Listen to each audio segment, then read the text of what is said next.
यस्या कदापि वसिना चखलेलनोत्थ्य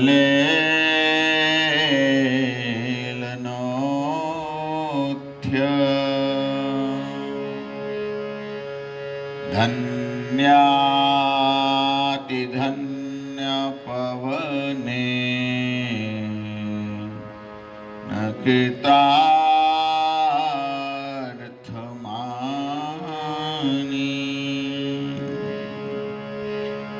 योगीन्द्रदुर्गमगते मधुसूदनोऽपि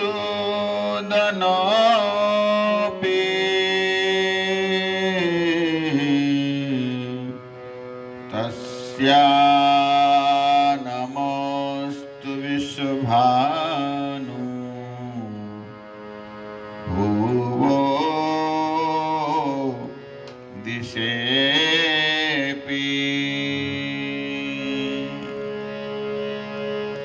कृष्णाय वासुदेवाय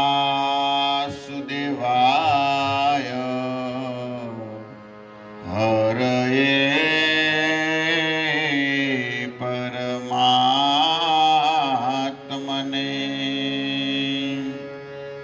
प्रणतक्लेशनाशाय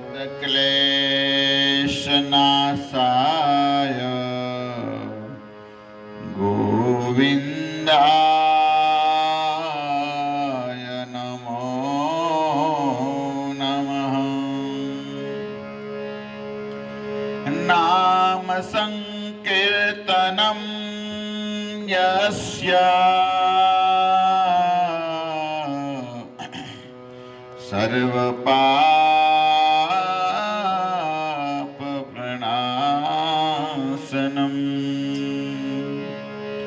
प्रणामदुःखशमनं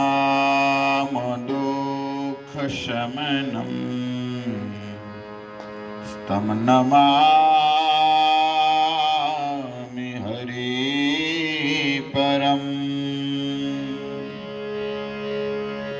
गोवर्धनं धरं वन्दे गोपालं गोपरूपिणम्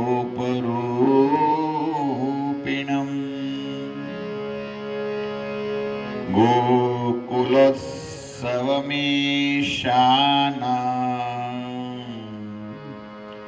गोविन्दं गोपिकाप्रियं गोविन्दं गोपिकाप्रियम्। हरे कृष्णा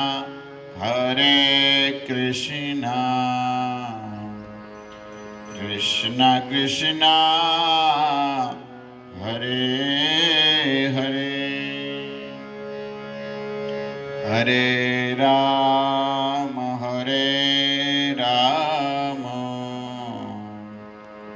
राम राम हरे हरे।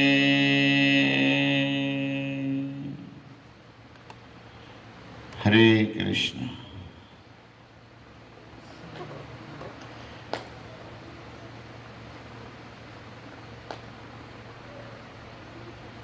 भगवान कृपालु दयालु पुरुषोत्तम मास हमारे पर कृपा कर रहे हैं।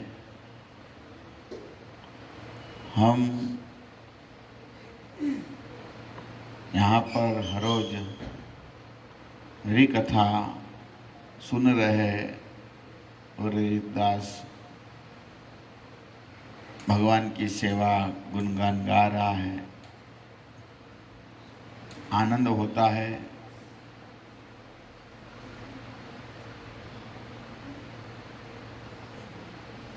गोकुल उत्सव भगवान गोकुलपति का ये उत्सव है। हर रोज उत्सव होना चाहिए। इसलिए नरसिंह मेहता कहते हैं,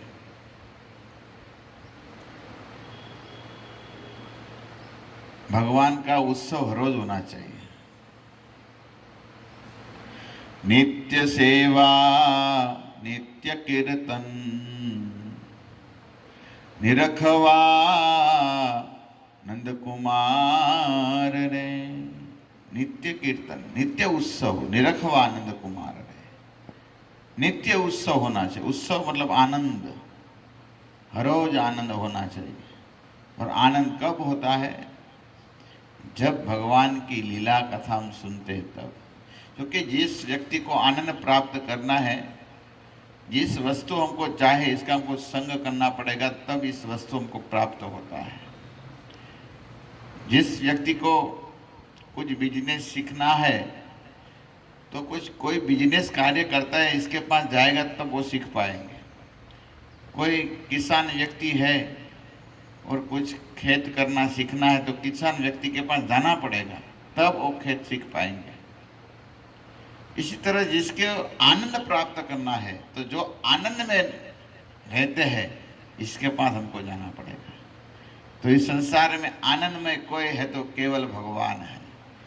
इसीलिए स्कंद पुराण और भागवत पुराण और भागवत के जो महापुराण में लिखे हैं, महात्म्य में, पद्म पुराण में पहला श्लोक कहे गए, वेदव्यास जी प्रार्थना करते हैं, सच्चिदानंद रूपाय, सच्चित और आनंद, ऐसे श्री कृष्णम वयम नमः। मैं ऐसे भगवान को प्रणाम करता हूँ जो सच्चित आनंद है, आनंद में रहते हैं। इसलिए संत लोग होते हैं ना, वो आनंद में रहते हैं। निर्धन आनंद है वे संत फकीरी। संत होते हैं ना, हर रोज नित्य आनंद में रहते हैं। हम सबको आनंद में रहना चाहिए। आज थोड़ा कथा बताएंगे। जो धर्मात्मा व्यक्ति होते हैं वो कैसे होते हैं। जैसे हम अभी धर्मात्मा युधिष्ठिर महाराज का संवाद चल रहे हैं यहाँ पर। कल मैं बात कह रहा था, युधिष्ठिर महाराज धर्मात्मा है, अजातशत्रु है। तो धर्मात्मा व्यक्ति होते हैं, वो हर रोज सब समय पर आनंद लेते हैं।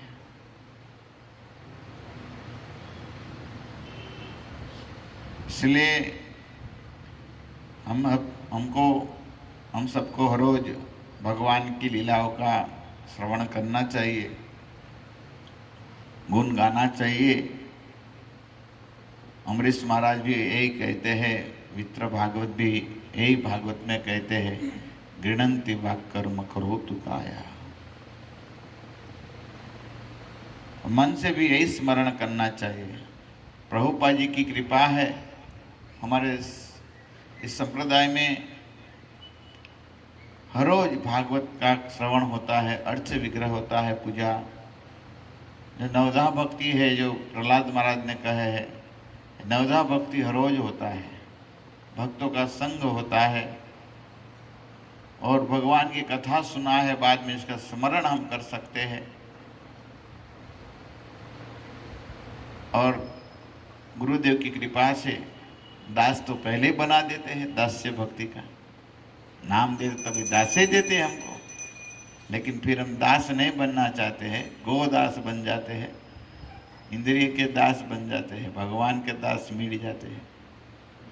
लड्डू पेड़ा हलवा का दास बन जाते हैं, डोसा का दास बन जाते हैं। लेकिन भगवान को भोग लगाकर हम खाते हैं, तो ये भी प्रसाद हमारे जठरा अग्नि को, उदर को पवित्र करते हैं। इसलिए खाना है तो भगवान को भोग लगाकर खाइए। भक्त को कम से कम सावधान रहना चाहिए। खाना है तो पिज़्ज़ा हलवा जो भी खाना है खाइए, लेकिन भगवान को भोग लगाकर खाइए। बाहर होटल में या रेकड़ी पर खाना ये भक्त को उचित नहीं देता है, उचित नहीं है, वो अनुचित है। तो पुरुषोत्तम मास में कथा यहाँ पर काम्यवन जो द्वैतवन में चालू है। कल मैं कथा कह रहा था, भगवान कृष्ण नारद जी अर्थात भगवान नारायण नारद जी को कहते हैं कि भगवान कृष्ण एक बार काम्यवन में पधारे थे पांडवों के पास, और भगवान कृष्ण देखे पांडवों का जो दुख है, तो धर्मात्मा युधिष्ठिर महाराज ने कुछ प्रश्न किए हैं, प्रभु हमारा क्या ऐसा कर्म है, कौन सा ऐसा कर्म हो गया है, इस कारणवश हमको ये दुख झेलना पड़ता है। भगवान कृष्ण बता रहे हैं, हे पांडव द्रौपदी अब सुनिए, लेकिन मैं आगे बढ़ ही नहीं रहा हूँ। वो सब धर्मात्मा की सब कथा में आ गया हूँ, जो पांडव सब है ये सब अच्छी कथा है, बहुत बोधदायक सब कथा है, इसलिए मैं इसको स्पर्श कर रहा हूँ। तब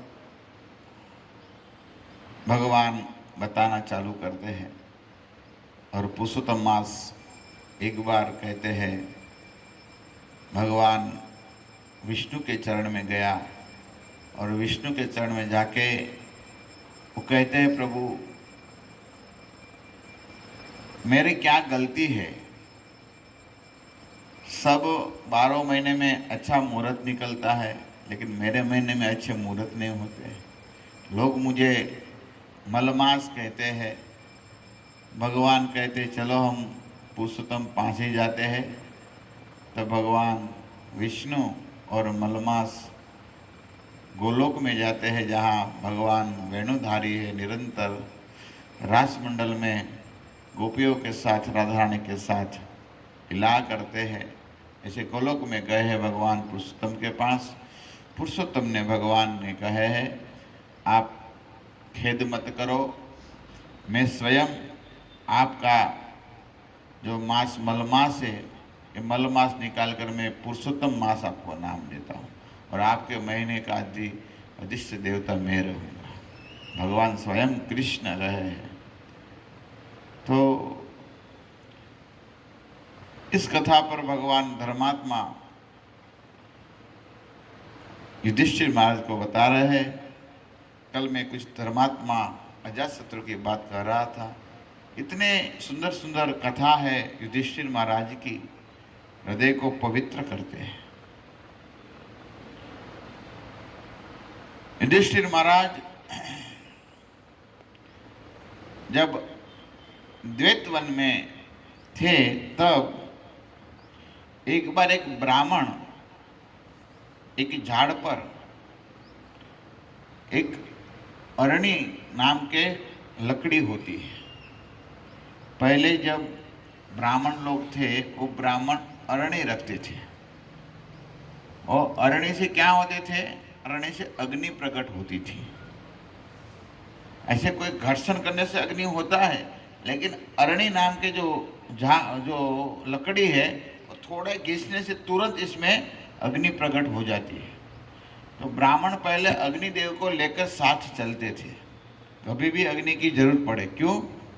चपाती पकाने के लिए प्रश्न होता है, खाना बनाने के लिए नहीं, नहीं नहीं नहीं, इसीलिए नहीं। ब्राह्मण अग्नि लकड़ी जो इसलिए रखते थे, वो लकड़ी यज्ञ करने के लिए। यज्ञ जब कहाँ भी कर सकते हो, और ब्राह्मण विचरण करते हैं, और विचरण करने में कहाँ भी यज्ञ करना है, तो सब जगह पर कहाँ अग्नि कहाँ लेके जाएंगे। इसीलिए वो अरणी नाम के जो लकड़ी होते हैं, इस लकड़ी को फिर खींचते हैं, घर्षण होता है दो लकड़ी सामने सामने, तो इसमें अग्नि प्रकट होते हैं। तो इसीलिए वो रखते थे। तो एक ब्राह्मण एक झाड़ के जो थड़ थे, मूल भाग, यहाँ पर एक डाली पर वो अरणी लगाया और स्नान करने गए। तो इतने में एक मृग आया, हरण आया, और ऐसे ही करके बहुत बड़े बड़े सिंह थे मृग के, और ब्राह्मण की जो अरणी था वो इसके सींग में आ गया। और ब्राह्मण जैसे आया तो सींग में वो लग गई थी। देख रहे तो जैसे पीछे भागा तो और भी भागा हरिण, बहुत दूर दूर चला गया। बीच में पांडव मिल गए तो ब्राह्मण कहते वो हिरण है ना, वो हिरण देखो मेरे अरणी ले गए। तो पांडव इसके पीछे जाते हैं, सब दौड़ते हैं। फिर गए पांडव भी, लेकिन आगे कथा मिलती है वो हिरण तो दूर चला गया, लेकिन पांडव लोग थक गए, एक झाड़ के नीचे बैठ गए। और इतनी प्यास लग गई क्योंकि हरण के पीछे दौड़े थे, बहुत प्यास लग गई थी इसको। तब सोच रहे थे अभी कुछ जलाशय मिल जाए। तब सबसे छोटे हैं सहदेव। सहदेव को कहे धर्मात्मा युधिष्ठिर महाराज ने, अब देखो ऊपर झाड़ के ऊपर से यहाँ कहाँ भी जलाशय दिखता है। तो सहदेव ने देखे थोड़ा दूर जलाशय है। तो धर्मात्मा ने आदेश दिया, जाइए भैया आप सबके लिए जल लेके आए। जल लेने गए तो यहाँ पर जल देखा, प्रसन्न हो गए। तो जल को जैसे छुए तुरंत एक आकाशवाणी हुआ, कहे देखो ये जल पीना है तो आपको पहले मेरा प्रश्न का जवाब देना पड़ेगा। आज भी वो स्थान है, आप वृंदावन में जाएंगे ना, वृंदावन में काम्यवन में धर्म कुंड है। आप वृंदावन में जाएंगे तो कौन सा स्थान है? धर्म कुंड, ठीक है। और धर्म कुंड में यहाँ पर युधिष्ठिर महाराज और यक्ष महाराज का संवाद हुआ है, इस जगह है, काम्यवन में है वो जगह। एकदम छोटा खेत में है। अभी तो सब चारों तरफ खेत हो गया तो कभी कभी देखते, जाने भी नहीं देते किसान लोग। पहले का है जगह, हम तो गए 2-3 बार, सुंदर जगह है काम्यवन में। नदी कई है जो जहाँ कामेश्वर महादेव है, यहाँ से चलकर जाना पड़ता है, थोड़ा ही नदी का आधा किलोमीटर खेत में चलकर जाना पड़ता है। जगह है जहाँ पर धर्मात्मा, दोनों धर्मात्मा है, दोनों धर्म के अवतार है। स्वयं धर्मदेव आए थे और युधिष्ठिर धर्मात्मा का अवतार है, तो वो दोनों का संवाद हुआ है यहाँ पर। तो फिर सहदेव ने सोचा पहले पानी पी लो, बाद में आपको जवाब दे दो, मुझे इतनी प्यास लगी है। नहीं तो कहते हैं आकाशवाणी के रूप में, नहीं नहीं पहले मेरा जवाब दो, लेकिन आपका मृत्यु होगा। तो माने नहीं, जल पिया और मूर्छित हो गए। कई समय हो गया तो युधिष्ठिर महाराज ने कहे आए नहीं सहदेव, अब जाइए नकुल, नकुल को यहाँ पर भेजे। नकुल यहाँ पर गए तो नकुल ने भी ऐसा किया। आकाशवाणी हुआ लेकिन आकाशवाणी की बात नहीं सुने और पानी पी लिए, इसके भी मूर्छित हो गए। और फिर अर्जुन गए, अर्जुन ने भी जल पी लिया, वो भी मूर्छित हो गए। भीमसेन गए, भीमसेन ने भी जल पिए। भीमसेन को मन में ऐसा हुआ अब बाद में जल मेरा क्या बिगाड़ सकते। लेकिन देखो 3 भाई मूर्छित अवस्था में हो गए, लेकिन प्यास होता है ना, प्यास किसी का इंतजार नहीं करे। हम लोग बोलते हैं ना मर जाते तो पानी नहीं पीना अच्छा लगता। अरे भाई प्यास लगे सब खा लेते हैं, भूख लगती तो नहीं पी लेते, खा लेते हैं। 1-2 दिन थोड़ा थोड़ा वो करते हैं, फिर तो मैया वाली बात करते हैं। बाहर सामने नहीं पीते हैं, घर में जाके पी लेते हैं, रूम में जाके, मरा तो मरने अच्छा हुआ, ऐसा करके। ऐसा है संसार में। एक हमको खाना नहीं अच्छा लगता, छोड़ दिया, वो मर गया तो मर गया, क्या साथ में आने वाला है? अच्छी तरह खा लो, भंडारा करो, साधु को खिलाओ, मर गया के पीछे, है ना। तो फिर धर्मात्मा गए, युधिष्ठिर महाराज देखे चारों भाई मूर्छित है। तब ये भी सोचे क्या हुआ है, तो जल को स्पर्श किए, जैसे जल को स्पर्श किए तो आवाज आया, देखो ये 4 व्यक्ति यहाँ पर मृत्यु के घाट पर पहुंच गए, आपको भी पानी पीना है तो आप मेरे प्रश्न का जवाब दीजिए। तो आकाशवाणी में तो धर्मात्मा युधिष्ठिर महाराज कहते आप जो भी हो मेरे सामने आइए, मैं आपका प्रश्न का जवाब दूंगा। तब बगुला रूप में यक्ष महाराज आते हैं और आए और तब कहे धर्मात्मा बगुलात्मा रूप में, मेरा 100 प्रश्न का आपको जवाब देना पड़ेगा। युधिष्ठिर महाराज के कबूल है, ठीक है, चलो आप प्रश्न पूछिए। तो इसमें कई प्रश्न पूछे हैं, तो मैं सब प्रश्न तो नहीं यहाँ पर लाया हूँ, इसमें कोई गिने चुने प्रश्न को सुरेश किया है मैंने। पहला प्रश्न पूछा, ब्राह्मण होते हैं, ब्राह्मण में देवत्व क्या है? ब्राह्मण में देवत्व क्या है? ब्राह्मण होते हैं ना, ब्राह्मण का देवत्व है सब वेदों शास्त्रों का अध्ययन करना। जो ब्राह्मण है वो ब्राह्मण वेद शास्त्रों का अध्ययन करते हैं, तब इसमें देवत्व प्रकट होता है। लेकिन ब्राह्मण जन्म से होता है और स्वाध्याय अध्ययन कुछ करता नहीं शास्त्र का, तब इसके पास देवत्व नहीं होता है। चाहे कितना भी कर्मकांड जानता हो, लेकिन वेदों शास्त्रों का अध्ययन नहीं होता है, तब इसके पास देवत्व चला जाता है। दूसरा प्रश्न किया, उनमें पुरुषोत्तम जैसा धर्म क्या है? जैसे ब्राह्मण देवत्व, एक ही प्रश्न में पूछा है, ब्राह्मण में देवत्व क्या है, उनमें पुरुषोत्तम जैसे धर्म क्या है, सत्पुरुषों जैसा धर्म क्या है, और फिर पूछा मानुष भाव क्या है, असत पुरुष का क्या आचरण क्या है। तो कहे पहला ब्राह्मण का देवत्व में ब्राह्मण वेदों का अध्ययन करना चाहिए इसको, तब इसके पास देवत्व होता है। दूसरा, उनका तप ही सत्पुरुष जैसा धर्म है। ब्राह्मण होता है ना, ब्राह्मणों को तप करना चाहिए, सबको करना चाहिए, लेकिन ब्राह्मण के लिए विशेष भगवान गीता में कहा है। 18वें अध्याय में भगवान कहते हैं, कौन सा श्लोक कहते हैं? ब्राह्मण का गुण कहे भगवान ने, सम दम तप शौचम, है ना। हाँ, तो फिर सम दम तो सम दम तप शौचम क्षांतिम आर्जम एवच, होता है ना, वो करना चाहिए। तो इसकी तपस्या है, पवित्र रहना ब्राह्मण भक्तों की तपस्या है।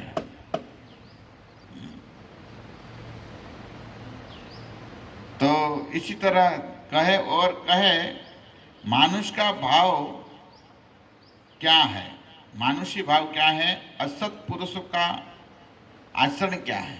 तब कहे मृत्यु मानुषी भाव है और पर निंदा असत पुरुष का आचरण है। पर निंदा करते हैं वो असत पुरुष का आचरण है, अच्छे पुरुष का थोड़ी ना आचरण। फिर पूछे जन्म का कारण क्या है, वो सब जन्म लेते हैं, इस जन्म का कारण क्या है।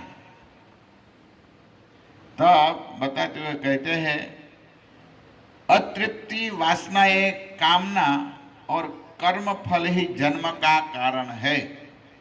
हम जन्म लेते हैं ना, इसका कारण क्या है? अतृप्ति। जब हम संतुष्ट नहीं होते हैं, वासना, मर जाते हैं ना, जब मरने के समय पर भी आपको पता है ना, वासना रहता है, और वासना इच्छा रह जाता है ना, इच्छा पूर्ति करने के लिए इसको जन्म होता है। फिर इसलिए कभी भी मरने के समय पर कोई भी आसक्ति मत रखो, वासना मत करो, इच्छा मत करो। और कब होगा वो पहले से आप छोड़ने की तैयारी किया तब। लेकिन तो वो उदाहरण देते हैं ना, एक बूढ़ा था, वो बूढ़ा खटिया पर मरने वाला था, पड़ा था, और पड़ा था तो क्या हुआ, वो कुछ बोलना चाहते लेकिन बोल नहीं सकते थे। सरस्वती वाणी से निकल गई थी, ओ कर रहा था। तो फिर वो कर रहा तो सोचा, इसके 3-4 बेटे, अरे पिताजी तो कुछ बोलना चाहते हैं, शायद कुछ खजाना यहाँ पर डाटा हो, हाँ रखा होगा। तो क्या किया, डॉक्टर को बोला है, डॉक्टर को बोला मेरे पिताजी कैसा भी बोलना चाहिए, इंजेक्शन दो। ऐसा इंजेक्शन दिया, बोला डॉक्टर बोले 30,000 का है। बोले 30 ने 50,000 का दो, कुछ तो बोलना चाहते हैं। वो इंजेक्शन दिया, इंजेक्शन दिया तो फिर वो बोले, वो बूढ़ा अभी मैं जिंदा हूं और मेरे सामने वो गाय का बछड़ा वो झाड़ू को चबा रहा है। लो, क्या किया, अभी मैं जिंदा हूं और झाड़ू चबा रहे गाय का बच्चा, आप क्या कर रहे हो? और ऐसा करके हरि बोलोगे, हाँ गए पूर्व जन्म में बेल बनकर जन्म लिए, क्योंकि आसक्ति इसमें रह गया। अब समझते हैं ना? तो ध्यान रखना चाहिए। गीता में भगवान इसलिए क्या कहे, भगवान ने, भगवान कहते हैं आप अंत काले से मामेव स्मरण मुक्त्वा कलेवरम, जैसे स्मरण करेंगे ऐसा यम यम वापी स्मरम भाव। ध्यान रखना चाहिए, सावधान रहना है, फंस जाएंगे। वो आज देखने में आते हैं ना, तो फिर जब दादा बनते ना, दादा जब ब्याज आता ना, ब्याज, वो ब्याज बच्चे में फंस जाते हैं। हाँ? हमारे क्या नाम, केशव भूल गया मैं, हाँ फंस जाते, एक दादा बैठे यहाँ पर कोने पर। हाँ हाँ, अच्छा है, केशव नाम में फंसे तो कोई दिक्कत नहीं, फंस जाते हैं। ये सब हिरण के बच्चे हैं। जो पुत्र होते हैं ना, वो पुत्र का जो पुत्र सब होता है ना, वो हिरण के बच्चे हैं। वो कितनी तोतली भाषा में बोलता है ना दादा, तब कितना अच्छा लगता है। और वो मल मूत्र गोद में त्याग देते हैं तो भी इसको गंगा जल लगता है। और दूसरे का बच्चा इसमें पेशाब करेगा, हाँ डांटते हैं। और अपना बेटे का बच्चा जो पेशाब करता तो गंगा जल बोला जाता। लो, इतनी तो बुद्धि होता है। है ना कि नहीं है? ये सब निकालो, आसक्ति मत रखो भैया, ये मृत्यु का कारण है। परमात्मा एक एक देखो, युधिष्ठिर महाराज एक वाक्य में जवाब देते, इसका फिर विस्तार हो सकता है। और कहे अतृप्ति, जब वासना हो जाती है, ये मृत्यु का कारण है। फिर प्रश्न पूछा यक्ष महाराज ने, जन्म और मरण के संबंध में मुक्त कौन है? जन्म और मरण के संबंध से मुक्त कौन है? तब कहे, जिसने स्वयं को उस आत्मा को जान लिया है और जन्म मरण से बंधन से मुक्त है। जिसको आत्मज्ञान हो गया है और जन्म मरण से मुक्त हो जाता है। फिर प्रश्न पूछे, संसार में दुख क्यों है? अभी हमारे जैसे बहुत सुंदर प्रश्न पूछा है ना, यक्ष महाराज ने प्रश्न पूछा है, संसार में दुख क्यों आता है, दुख क्यों है? तब कहे, संसार के दुख का कारण लालच, स्वार्थ और भय है। स्वार्थ, लालच और भय, ये क्या है? दुख का कारण है। इसलिए विद्वान पुरुष होते हैं ना, इसको त्याग देते हैं। फिर प्रश्न पूछे, सुख और शांति का रहस्य क्या है? सुख और शांति का रहस्य क्या है? सत्य, सदाचार, प्रेमा और क्षमा सुख का कारण है। क्या है? सत्य, सदाचार, प्रेम। एक क्या है? क्षमा ये सुख का कारण है। और असत्य, अनाचार, घृणा और क्रोध को त्याग दो, वो शांति का मार्ग है। फिर यक्ष महाराज ने पूछा, नरक क्या है? तो एक जवाब में दे दिया, नरक ये है, इंद्रियों का दास बन जाना, है नरक है। कितना सिंपल बता दिया धर्मात्मा ने। नरक क्या है? तो बोला इंद्रियों का जो दास, इंद्रियों का भोग में पड़ता है वो नरक है। और इसके कारण भोग में पड़े रहते हैं, इसलिए तो हम नरक में जाते हैं, दुख भोगना पड़ता है। और फिर पूछे, दुर्भाग्य का कारण क्या है? मद और अहंकार दुर्भाग्य का कारण है। और सौभाग्य का कारण क्या है? सत्संग और सबके प्रति मैत्री भाव रखना ये सौभाग्य का कारण है। सबके सत्संग मिले तब इसका सौभाग्य होता है।